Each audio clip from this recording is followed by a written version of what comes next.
हरे मुरारी, हे नाथ नारायण वासुदेवा, श्रीमन नारायण नारायण नारायण, भजमन नारायण नारायण नारायण। गोविंद मेरो है गोपाल मेरो है, श्री बांके बिहारी नंदलाल मेरो है। बांके बिहारी जय हो तुम्हारी, जय हो तुम्हारी लाला जय हो तुम्हारी। आज हम भगवान 48वां अध्याय पढ़ेंगे, 10वें स्कंद का, भगवान का कुब्जा और अक्रूर जी के घर जाना। दोबारा आज हम 48वां अध्याय पढ़ेंगे, भगवान का कुब्जा और अक्रूर जी के घर जाना।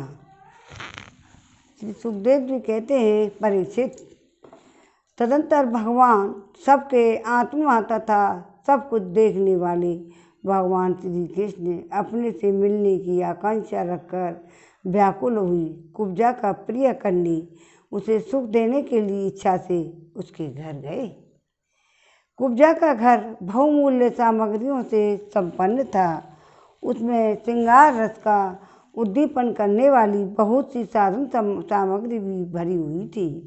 मोती के झालरें स्थान स्थान पर झंडियाँ भी लगी हुई थी। चंदों तने हुए थे, सेजें बिछाई हुई थीं, बैठने के लिए बहुत सुंदर सुंदर आसन लगाए हुए थे।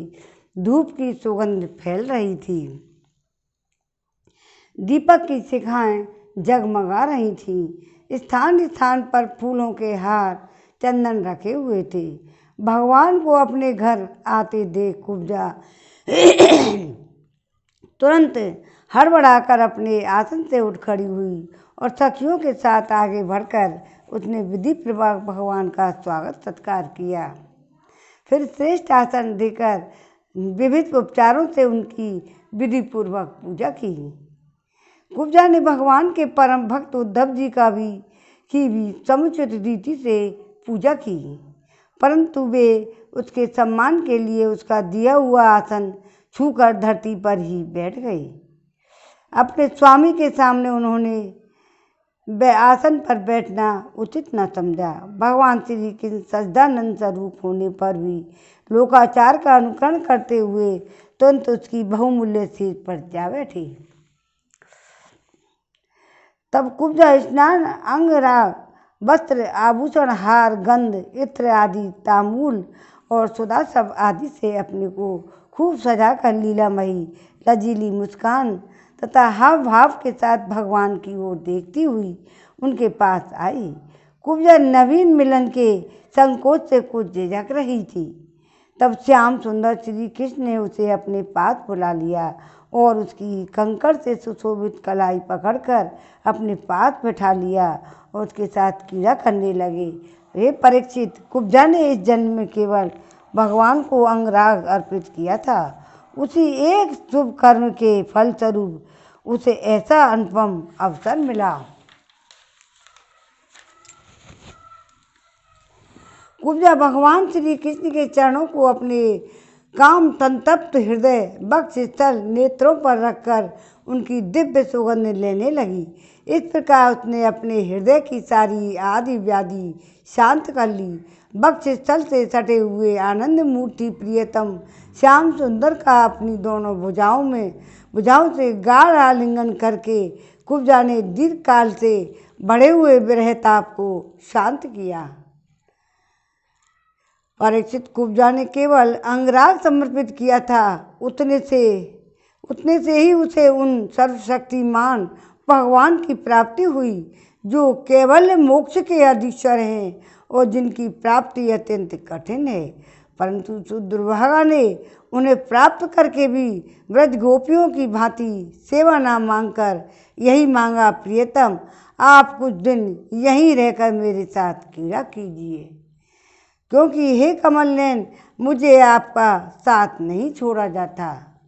परीक्षित, भगवान श्री कृष्ण सबका मान रखने वाले और सर्वेश्वर हैं। उन्होंने अभिष्ट वर देकर उसकी पूजा स्वीकार की। फिर अपने प्यारे भक्त उद्धव जी के साथ अपने सर्व सम्मानित घर पर लौट आए। परीक्षित, भगवान ब्रह्मा और असमस्त ईश्वरों के भी ईश्वर हैं। उनको प्रसन्न कर लेना भी जीव के लिए बहुत ही कठिन है। जो कोई उन्हें प्रसन्न करके उनसे विषय सुख मांगता है वह निश्चय ही दुर्बुद्धि है, क्योंकि वास्तव में विषय सुख अत्यंत तुच्छ नहीं के बराबर है। तदंतर एक दिन सर्वशक्तिमान भगवान श्री कृष्ण बलराम जी और उद्धव जी के साथ अक्रूर जी की अभिलाषा पूर्ण करने उनसे कुछ काम लेने के लिए उनके घर गए।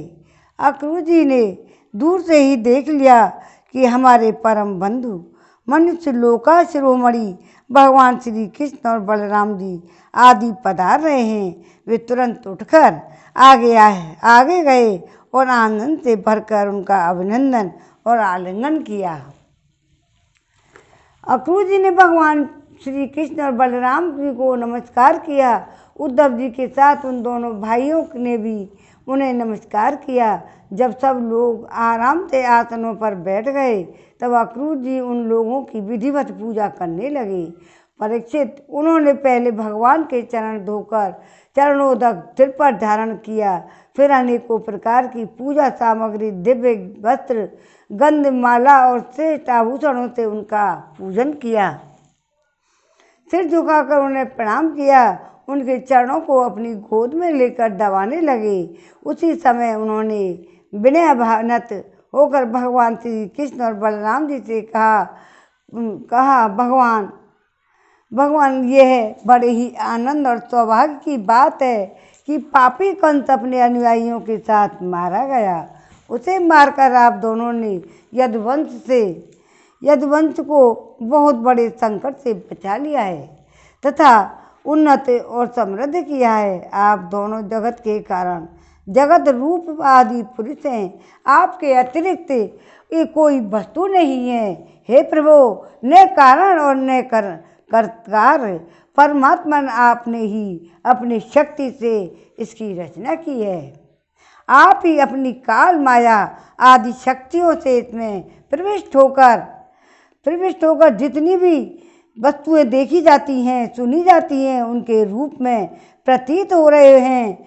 और जैसे पृथ्वी कारण तत्वों से ही उनके कार्य स्थावर जंगम शरीर बनते हैं, वे उनमें अनुप्रविष्ट से होकर अनेक रूपों में प्रतीत होते हैं, परंतु वास्तव में कारण रूप ही हैं। इस प्रकार तो केवल आप ही हैं, परंतु अपने कार्य रूप जगत में स्वेच्छा से अनेक रूपों में प्रतीत होते हैं।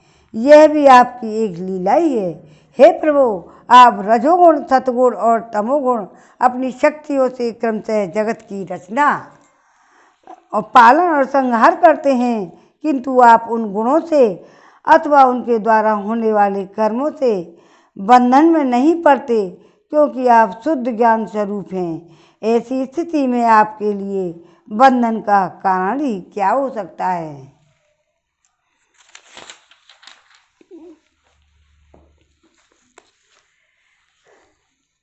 हे प्रभु, स्वयं आत्म वस्तु में स्थूल देह और सूक्ष्म देह आदि उपाधियां न होने के कारण ना तो उनमें जन्म मृत्यु है, ना किसी प्रकार का भेदभाव। यही कारण है कि न आप में बंधन है ना मोक्ष। आप में अपने अभिप्राय के अनुसार बंधन या मोक्ष की जो कुछ कल्पना की जाती होती है, उसका कारण केवल हमारा ही अविवेक है।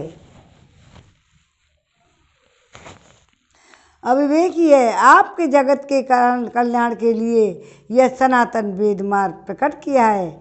जब इसे पाखंड पथ से चलने वाले दुष्टों के द्वारा क्षति पहुंचती है, तब आप शुद्ध सत्य में शरीर ग्रहण करते हैं। श्रीमन नारायण नारायण नारायण, भजमन नारायण नारायण नारायण।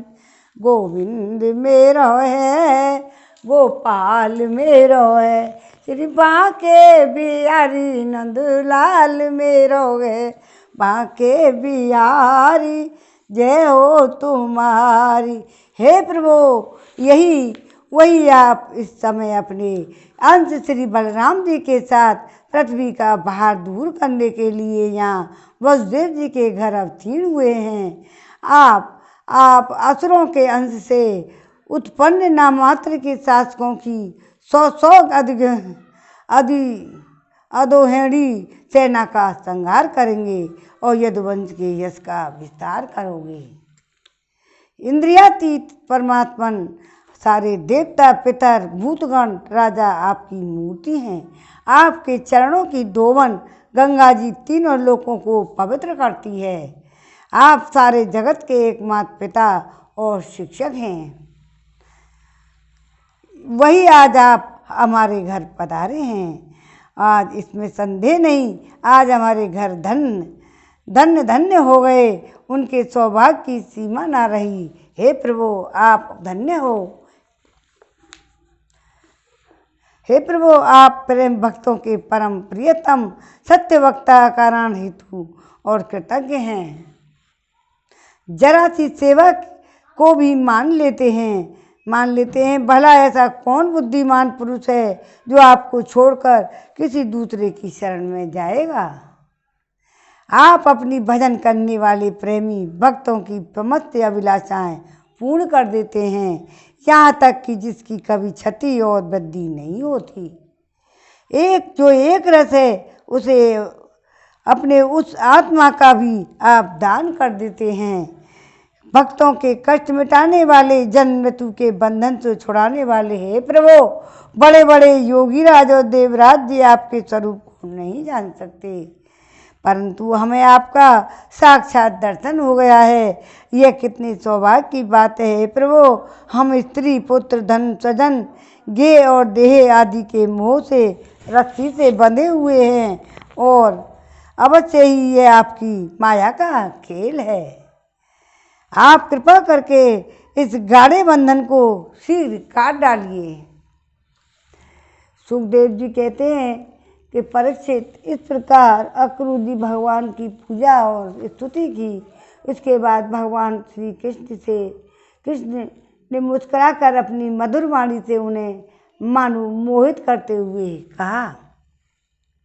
हे भगवान, श्री कृष्ण ने कहा, तात आप हमारे गुरु हितोपदेशक और चाचा हैं। हमारे वंश में अत्यंत प्रशंसनीय तथा हमारे सदा के हितैषी हैं। हम तो आपके बालक हैं और सदा ही आपकी रक्षा और पालन और कृपा के पात्र हैं। अपना परम कल्याण कहने वाले मनुष्यों को आप जैसे परम पूजनीय और महाभाग्यवान संतों की सर्वदा सेवा करनी चाहिए। और आप जैसे संत देवताओं से भी बढ़कर हैं, क्योंकि देवताओं में तो सिर्फ स्वार्थ रहता है, परंतु संतों में स्वार्थ नहीं होता है। केवल जल के तीर्थ, नदी, सरोवर आदि ही तीर्थ नहीं है। केवल नतिका और शिला आदि की बनी हुई मूर्तियाँ ही देवता नहीं हैं। चाचा जी, उनकी तो बहुत दिनों तक श्रद्धा से सेवा की जाए तब वे पवित्र करते हैं, परंतु संत पुरुष तो अपने दर्शन मात्र से ही पवित्र कर देते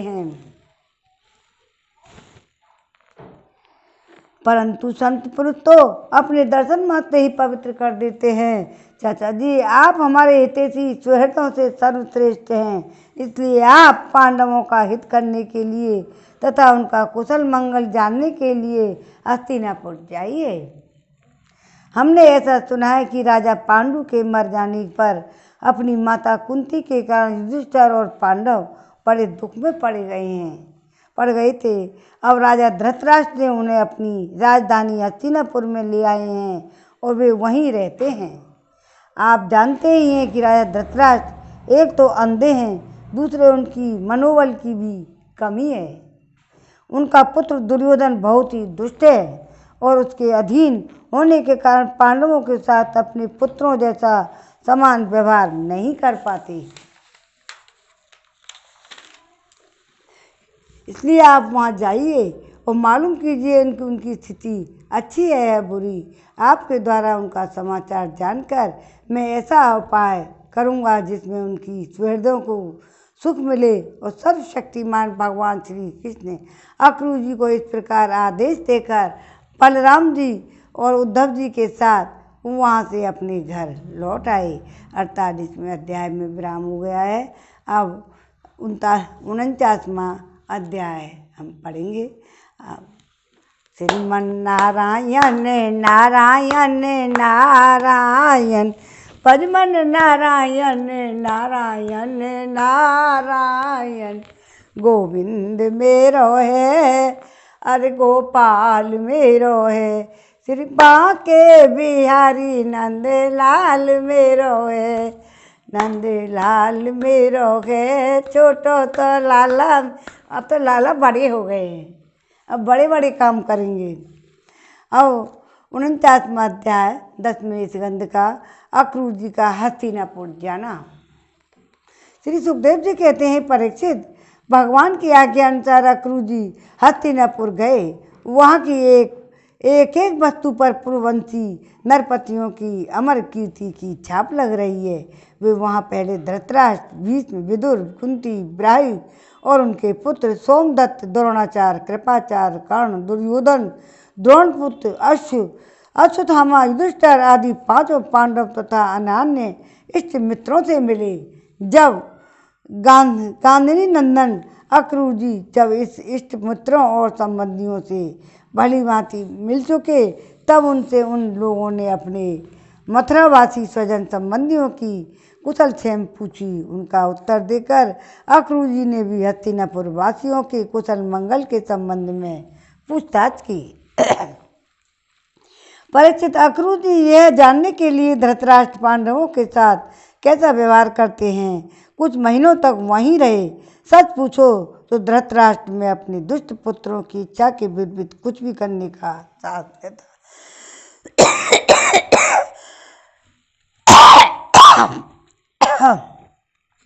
साहस नहीं था। वे शकुनी आदि दुष्टों की सलाह के अनुसार ही काम करते थे। अक्रूर जी को कुंती और विदुर ने यह बतलाया कि धृतराष्ट्र के लड़के दुर्योधन आदि पांडवों के प्रभाव, शस्त्र कौशल, बल, वीरता और नित्य विनय और आदि सद्गुण देख देख कर उनसे चलते रहते हैं। जब वे यह देखते हैं कि प्रजा पांडवों से ही विशेष प्रेम रखती है, वो तो वे और भी चिढ़ जाते हैं, पांडवों को अनिष्ट करने पर उतारू हो जाते हैं। अब तक दुर्योधन आदि धृतराष्ट्र के पुत्रों ने पांडवों पर कई बार विषदान आदि बहुत से अत्याचार किए हैं और आगे भी बहुत कुछ करना चाहते हैं।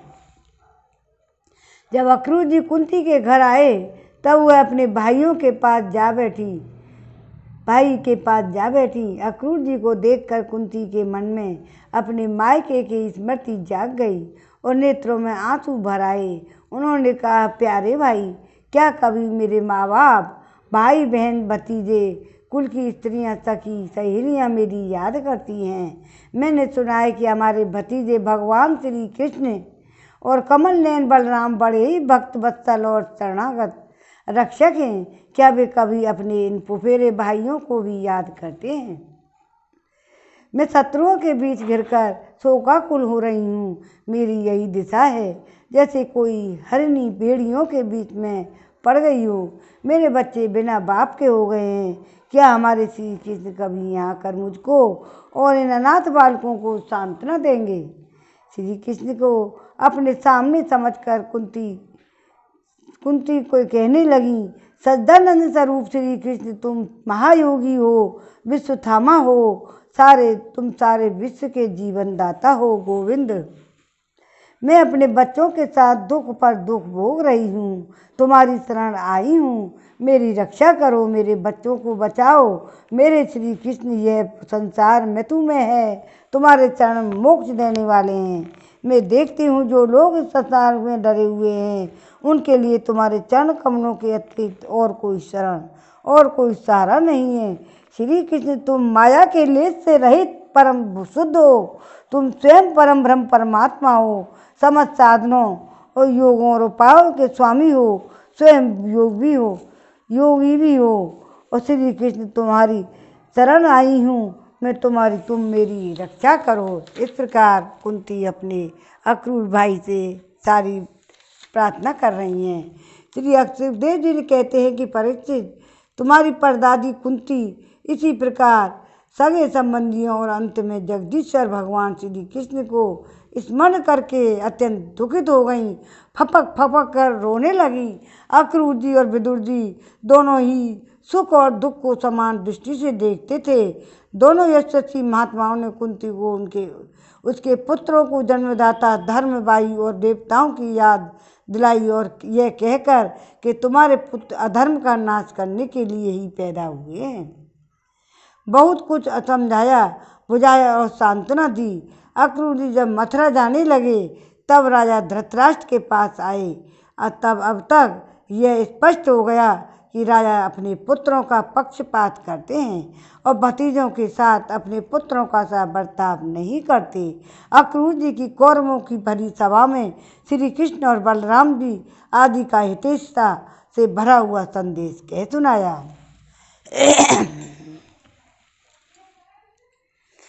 अक्रूर जी ने कहा, महाराज धृतराष्ट्र जी, आप कुरुवंशियों की उज्जवल कीर्ति को और भी बढ़ाइए। आपको यह काम विशेष रूप से इसलिए भी करना चाहिए कि अपने भाई पांडु के परलोक सिधार जाने पर अब आप राज सिंहासन के अधिकारी हुए हैं। आप धर्म से पृथ्वी का पालन कीजिए, अपने सद्व्यवहार से प्रजा को प्रसन्न रखिए, अपने स्वजनों के साथ समान बर्ताव कीजिए। ऐसा करने से ही आपको लोक में यश और परलोक में सद्गति प्राप्त होगी। यदि आप इसके विपरीत आचरण करेंगे तो इस लोक में आपकी निंदा होगी, मरने के बाद आपको नरक में जाना पड़ेगा। इसलिए अपने पुत्रों और पांडवों के साथ समानता का बर्ताव कीजिए। आप जानते ही हैं कि संसार में कभी कोई किसी का साथ सदा नहीं रह सकता। जिनसे जुड़े हुए हैं उनसे एक दिन बिछड़ना पड़ेगा ही। राजन, यह बात अपने शरीर के लिए भी 16 आने सच है। फिर स्त्री पुत्र धन आदि को छोड़कर जाना पड़ेगा। इसके विषय में तो कहना ही क्या है।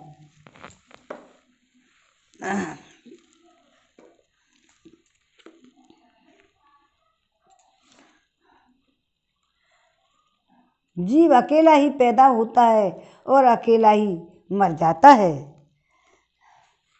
अपनी करनी धरनी का पाप और पुण्य काल भी फिर अकेला ही भुगतता है।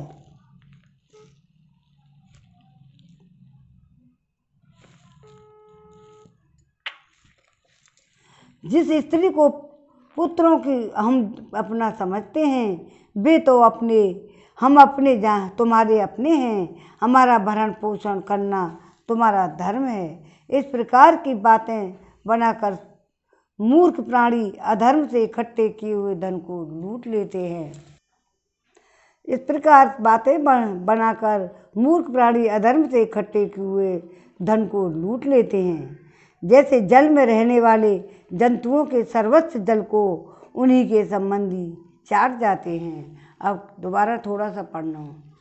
जिन स्त्री पुत्रों को हम अपना समझते हैं वे तो हम तुम्हारे अपने हैं। अक्रूर जी धृतराष्ट्र के पास हस्तिनापुर गए हुए हैं और उनको धर्म की बातें बता रहे हैं कि इनके स्वजनों के साथ बराबर का रखो, नहीं तो नरक में जाना पड़ेगा। तो जिस स्त्री पुत्रों को हम अपना समझते हैं वे तो हम तुम्हारे अपने हैं। हमारा भरण पोषण करना तुम्हारा धर्म है। इस प्रकार की बातें बनाकर मूर्ख प्राणी के अधर्म से इकट्ठे किए हुए धन को लूट लेते हैं। जैसे जल में रहने वाले जंतुओं के सर्वस्व जल को उन्हीं के संबंधी चाट जाते हैं। यह मूर्ख जीव जिन्हें अपना समझकर अधर्म करके भी पालता पोसता है वे ही प्राण, धन और पुत्र आदि इस जीव को असंतुष्ट छोड़कर ही चले जाते हैं। जो अपने धर्म से विमुख हैं, सच पूछिए तो वह अपना लौकिक स्वार्थ भी नहीं जानता। जिनके लिए वह अधर्म करता है वे तो उसे छोड़ ही देंगे, उसे कभी संतोष का अनुभव न होगा। वह अपने पापों की गठरी सिर पर लादकर स्वयं घोर नरक में जाएगा। भगवान श्री कृष्ण ने उनके पास संदेश भेजा है और अक्रूर जी उनको समझा भी रहे हैं। वह देख करके कुंती अपनी स्तुति की भगवान की और सारी बताई कि हमारे साथ ऐसा अन्याय हो रहा है। तो जब अक्रूर जी उनको समझा रहे हैं, पापों की गठरी सिर पर लाद कर स्वयं घोर नरक में जाएगा। इसलिए महाराज ये सब बात समझ लीजिए, यह दुनिया 4 दिन की चांदनी है, सपने का खिलवाड़ है, जादू का तमाशा है और मनोराज्य पमात्र। आप अपने प्रयत्न से, अपनी शक्ति से चित्त को रोकिए, ममतावश पक्षपात न कीजिए। आप समर्थ हैं और समत्व में स्थित हो जाइए। इस संसार की ओर से उपराम शांत हो जाइए। राजा धृतराष्ट्र ने कहा, दान पते अक्रूर जी, आप मेरे कल्याण की भले ही बात कर रहे हैं। जैसे ही मरने के वाले को अमृत मिल जाए तो वह उससे तृप्त नहीं हो सकता, वैसे ही मैं भी आपकी इन बातों से तृप्त नहीं हो रहा हूँ। फिर भी हमारे हितैषी अक्रूर जी, मेरे चंचल चित्त में आपकी यह प्रिय शिक्षा तनिक भी नहीं उतर रही है। मरवाएगा सबन ने, क्योंकि मेरा हृदय पुत्रों की ममता के कारण अत्यंत विषम हो गया है। जैसे स्फटिक पर्वत के शिखर पर एक बार बिजली कौंधती है और दूसरे ही क्षण अंतर्ध्यान हो जाती है, वही दशा आपके उपदेशों की हो रही है। मेरे ऊपर कोई असर नहीं पड़ रहा है। अक्रूर जी सुना है कि सर्वशक्तिमान भगवान पृथ्वी का भार तानने के लिए यदुकुल में अवतीर्ण हुए हैं। ऐसा कौन पुरुष है जो उनके विधान में उलट फेर कर सके? उनकी कैसी इच्छा होगी वही होगा। भगवान की माया का मार्ग अचिंत्य है। उसी माया के द्वारा इस संसार की सृष्टि करके वे इसमें प्रवेश करते हैं और कर्म फलों का विभाजन कर देते हैं। इस संसार चक्र की बेरोक टोक चाल में उनकी अचिंत्य लीला शक्ति के अतिरिक्त कोई कारण नहीं है। मैं उन्हीं परमेश्वर शक्तिशाली प्रभु की नमस्कार करता हूँ। फिर भी दिमाग खराब कर रखा है। श्री सुखदेव जी कहते हैं, इस प्रकार अक्रूर जी महाराज धृतराष्ट्र का अभिप्राय जानकर कुरुवंशी स्वजन संबंधियों से प्रेम पूर्वक अनुमति लेकर मथुरा लौट आए। परीक्षित, उन्होंने वहाँ भगवान श्री कृष्ण और बलराम जी के सामने धृतराष्ट्र का हुआ सारा व्यवहार बर्ताव जो भी पांडवों के साथ करते हैं कह सुनाया, क्योंकि उनको हस्तिनापुर भेजने का वास्तव में उद्देश्य भी यही था। 49वां अध्याय पूरा विराम हो गया है। मन नारायण नारायण नारायण, भज मन नारायण नारायण नारायण, गोविंद मेरो है गोपाल मेरो है, श्री बांके बिहारी नंद लाल मेरो है। कल हम श्रीमद् भागवत महापुराण का 10वें स्कंद का उत्तरार्ध पढ़ेंगे। पहले पूर्वार्ध पढ़ा था। अब 5वां तत्व अध्याय, जरासंध से युद्ध होगा, द्वारकापुरी का निर्माण होगा। आगे पढ़ेंगे। अब आरती वारती हो जाए। श्री भागवत भगवान की है आरती, पापियों को पाप से है तारती। श्री भागवत भगवान की है आरती, पापियों को पाप से है तारती। ये अमर ग्रंथ ये मुख्य पंथ, ये पंचम वेद निराला, नव ज्योति जगाने वाला, हरिगान यही वरदान, यही जग की मंगल की आरती, पापियों को पाप से है तारती। श्री भागवत भगवान की है आरती, पापियों को पाप से है तारती। ये शांति गीत पावन पुनीत, साकोप मिटाने वाला, हरि दरस दिखाने वाला, है सुख करनी है दुख हरणी, श्री मधुसूदन की आरती। पापियों को पाप से है तारती, श्री भागवत भगवान की है आरती। पापियों को पाप से है तारती। ये मधुर बोल जगफंद खोल, सन्मार्ग दिखाने वाला, बिगड़ी को बनाने वाला। श्री राम यही घनश्याम यही, प्रभु की महिमा की आरती। पापियों को पाप से है तारती, श्री भागवत भगवान की है आरती। पापियों को पाप से है तारती। ओम नमो भगवते वासुदेवाय नमः। आज के आनंद की जय जय जय श्री राधे।